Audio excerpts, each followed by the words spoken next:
चांद मीनार पर चमकत लिखे, अरे बांसुरी बेस सुध मारे, गंगा धार अरविंद कि झर झर लोरवा ढरे।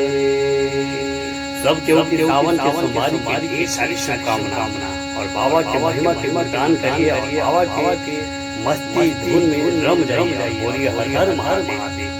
कि रूस के कहीं गौरा सवनवा बरसत, ई सवनवा नहीं, अरे बाबा की नयनवा बरसत।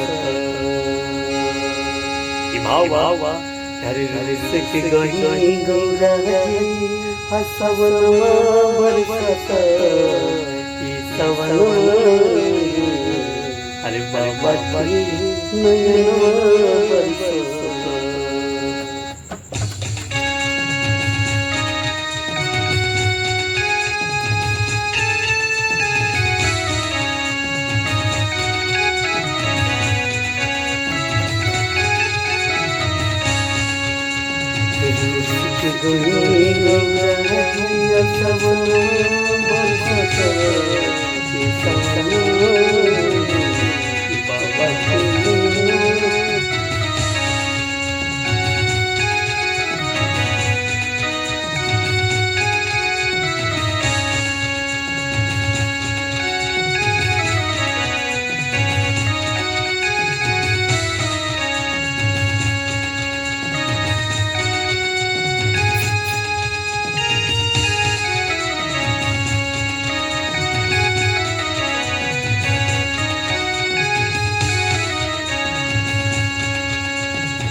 सावन की सारी शुभकामना और प्यार मोहब्बत देते रहिए हमको। और सबसे बड़ी बात है कि बाबा की कृपा से ही अभी तक जो भी हम कर रहे हैं उन्हीं का कृपा है और हमेशा बना रहे। बस बाबा से हर हर